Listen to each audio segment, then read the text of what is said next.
Distractions. And this leadership call is really about 7 ways to overcome distractions and be a better leader.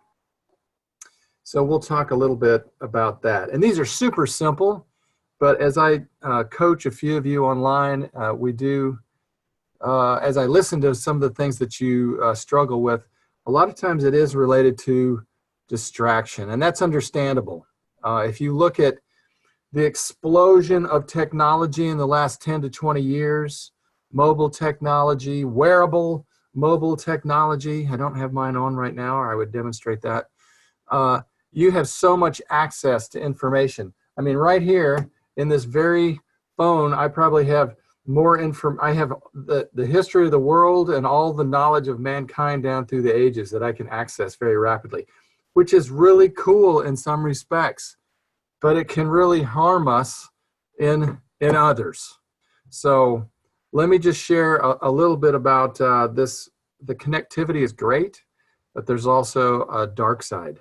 So I was looking at some stats related to the average office worker's day and how they occupy their time, okay? So, and I know none of you are average office workers, so just, you know, I understand that from the beginning. No one's here is average working in an office. But the typical office worker, this article said they receive at least 200 messages and spend close to 2.5 hours reading and responding to emails. Wow. I hope you don't. That's a lot of time, pretty much down the tubes. Here's another thing that's scary. The typical office worker will switch between tasks back and forth over 300 times. And your brain is not wired, even if you're really super twitchy with your brain. If you have a monkey brain, like I call it, it can jump around real quickly. Switching tasks that rapidly, there's some downtime. It's difficult to multitask like that. And they spend 56 minutes using their mobile phone for non-work activity. So just some thoughts there. So I want to talk about distractions, and I want to talk about 7 ways to overcome distraction as a leader and to do what matters. All right, so let's kind of dive in, and this will be simple and this will be fast. An article I read on distraction said that 47% of the time you are not focused on what you're doing.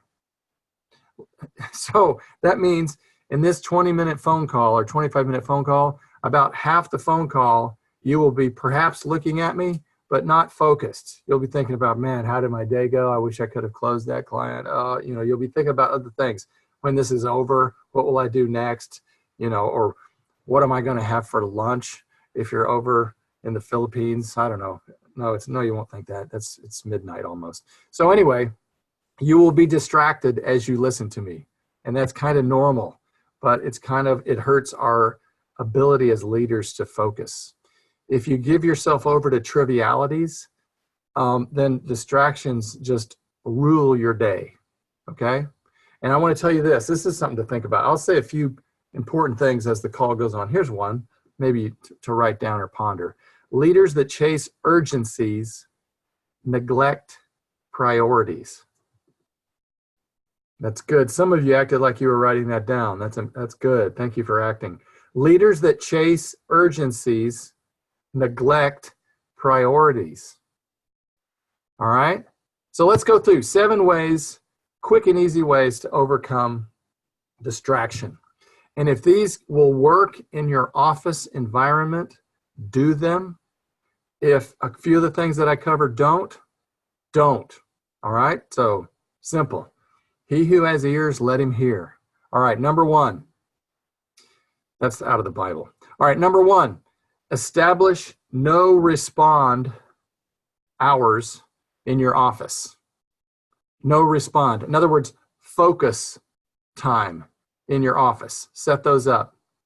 You can't do important work and respond immediately to everybody that wants something from you, from email to text to people knocking on your cubicle and saying, hey, I got a question. In other words, expecting immediate responses, it trains people, if you're a leader, to spend time on trivialities and urgencies. So what we used to do, we had a big This was on our marketing team. There were about 12 of us working together, and we made these, most of us had offices so we could close the door. So again, if that applies. But we put a pie chart on everybody's door, and it was split into thirds, right? So there were 3 types of time, and we can talk about this sometime. We had free time, which generally meant we weren't there. We were out of the office, on vacation, at home, whatever. There was another third of the pie you could turn the arrow to, and it would say buffer time. And that was time when it was possible to be interrupted, for people to ask questions, for you to engage with others in the office. It was your time to like handle emails, do things, upload, or whatever. You would take care of non-urgent business. And then there was a little arrow, you could turn the arrow over, it would point to focus time. This is the no respond time in the office. And focus time, it meant do not disturb. Things are happening. I am making calls, I'm contacting clients, I am filling my calendar. Do not attempt to reach me at this time. And so when people saw that arrow pointed on the door, it meant don't come in, don't call, don't do anything with me. So you get a whole lot more done. All right. So that's number 1. Number 2, this is an idea I saw online, which is, you know, kind of different, kind of fun. It's called use the stuffed dragon method. Using the stuffed dragon method. So what this one guy did was he gave everyone in the office a stuffed dragon. And so he put the dragon up on his desk where people could see it, or in front of his door when he was doing priority work. So you did not approach when the dragon was visible, or you would be burned by the dragon. So, and you're like, does it have to be a dragon? No, it doesn't have to be a dragon. It can be a rhinoceros. It could be whatever. It's a symbol to the rest of the team that says, stay away. If you keep your door open all the time, if you're in an office setting, you're inviting interruption, which in some cases, like during buffer time, that's a great thing. But give everybody on the team, if you're in an office with a group, permission to carve out uninterrupted work time. So that was the stuffed dragon. All right. Some of you are like, okay, that's kind of goofy. Fine. All right, let's go to number 3. Turn off notifications. This is so simple. You go to your settings on your laptop or on your phone, and you turn off notifications. You probably won't realize how much time you'll save by not getting those little chirps or tweets or dings or pings or noises that say, oh, look, oh, I just got an email. Oh, I got to jump on it. We're constantly being interrupted by our notifications, and we can't, again, we don't want to flit 300 times a day in between tasks. So staying on task as a leader is absolutely key. If you recall Covey said this, one of my favorite sayings. He said, the main thing is to keep the main thing, right? So what's your main thing? To get things done, you know? It's like, hey, I'm gonna go to the office today and handle 72 emails. That's my goal. No one sets goals like that, right? So keep your main thing, the main thing, by pushing away notifications and distractions. Number 4, I would suggest, this is something that I do, is I've got by my desk up here, this is super simple system. This is a Post-it note. Some of you have seen this technology, yeah? So what I do is just have, if I'm, for example, in the morning, when I'm doing something important, if I'm keeping my main thing, the main thing, and let's say I'm reading my Bible in the morning or having some quiet time or reading a book to help me grow, then oftentimes there'll be things that just pop into my head. Has anybody had that happen? Just random thoughts. You're trying to focus and just, whoop, they just fly through your brain like a bird, like, whoop, you're like, what was that? And you get distracted. So write it down. If you have a random thought that's disturbing you, you're like, your partner says, buy milk and bring it home. If that bops into your head, then you just write it down, set it aside, it's gone, you stay focused, okay? So one author I read just said, keep a notebook on your desk. Keep a notebook on your desk. That's number 4. Have a way to capture random thoughts and record them to get them off your plate, all right? That's simple. Here's a good one. Number 5, some of you need to hear this. Stop making everything a priority. Stop making everything a priority, because guess what?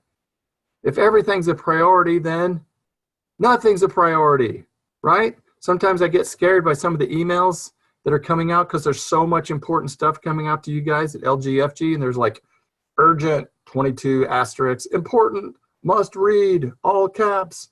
And it's like the more of those that pile up, the less that people see it as something really urgent, right? So everything in your life is not an urgent house on fire, must take care of this immediately. But a lot of times we all treat it that way. I worked with somebody before who, no matter what happened, she dealt with it immediately, right then. Crisis, I'll take care of it. Now, the people up the chain of command loved that, because whenever they handed her something, she was like, oh, I'll do it immediately. But imagine her organization. Imagine her going home at night and having nothing done that was on her plate. So if you're a leader, any leader who believes everything is a priority has a team that cannot focus, okay? So think about your life, and we think about Covey. What's urgent, what's important? You've got to make the distinction. There's a difference between urgent and important, right? So I would recommend that you sit down at the beginning of the week and prioritize what you want your week to look like. And start with time for myself. How am I going to sharpen my saw, right? Cantata, we talked about this. How do I sharpen my saw? Well, I'm going to build in time for myself. I got to make sure I work out, got to make sure I read, got to make sure I, go to church, whatever it is, you write it in there, you plug it into your calendar, and then you say, okay, how much time am I going to be in the office? When am I going to travel? When am I going to, you block everything in advance. All right. So deadlines a lot of times will establish your priorities, and all the assignments you have. Lots of you have extracurricular projects. They need a deadline. So, and if you're in a leadership position and you can actually give people work, the next time you assign a task, discuss and establish a deadline, which leads to the next point. Okay. So point number 5 is, please don't take everything as a priority. Stop making everything a priority. Some things you can just not do, and nothing bad will happen. You can let them go. It's okay. Or you can delegate them. That's even better. All right, number 6. Number 6, I got to explain this one, is discuss commitments. Discuss commitments. Overcommitment is distraction. Okay? Overcommitment is distraction. So don't take on new commitments and new projects and new assignments, or agree to things without discussing your current commitment load. All right?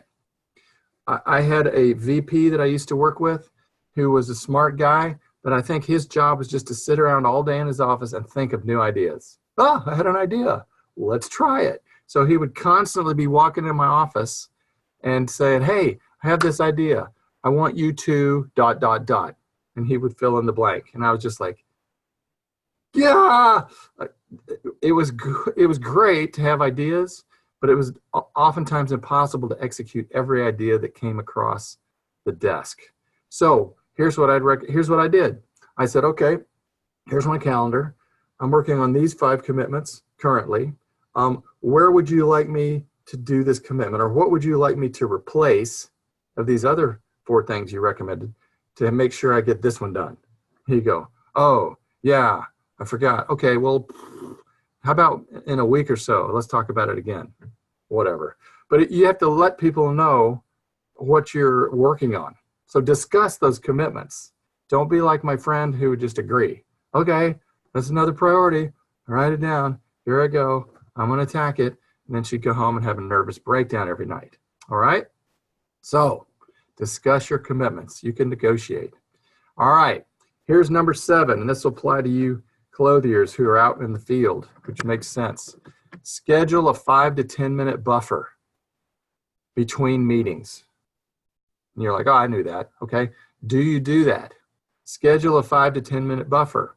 If you have a meeting that goes from 8 to 9 and then one that starts at 9:15 to 10:15, do you have enough time for the Uber not to come, or for the train to be late, or for something to go wrong, or for one client to take too much time, which, you know, like dominoes will stack all your other scheduled commitments up. So schedule some buffer time in between meetings. Take a breath.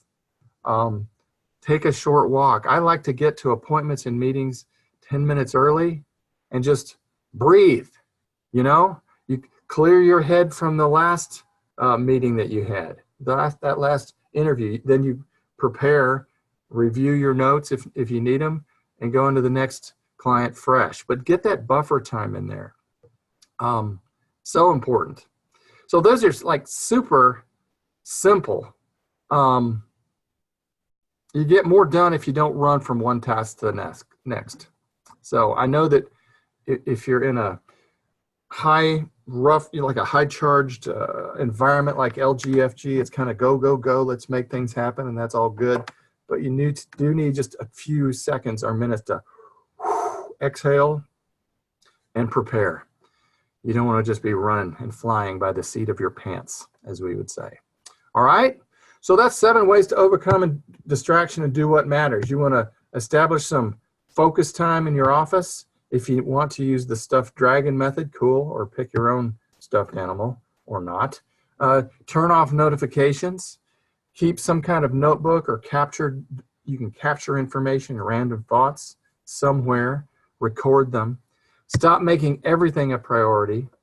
Discuss your commitments as they come in, and then schedule some buffer time in between meetings so you don't go insane.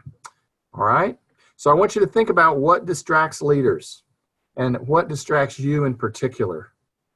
It could be social media is your enemy. It's a cool way to stay in touch with friends, but it can really, if you add it up all the time that you spent just checking Facebook or checking your Snapchat or, oh, look at that, I got something on Instagram, it can certainly add up over the course of a week. All right? So I'm not saying don't have fun, never do anything other than work, but I'm just encouraging you to work smart as a leader. Cool?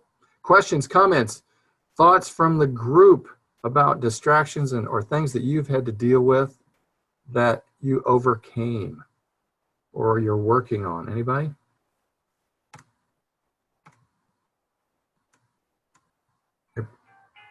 Everybody's like, you know what? We're 100% focused and we don't have any downtime. Perfect. That's why we're winning. Good job. You guys are, no, I know you guys are doing a great job. So congratulations. There's so much good stuff happening. I don't have time to cover it. So read your emails, encourage each other, and remember that leaders that chase urgencies neglect priorities. Let's keep our main thing the main thing. Have a good week. We'll talk again. Catch you. Bye-bye.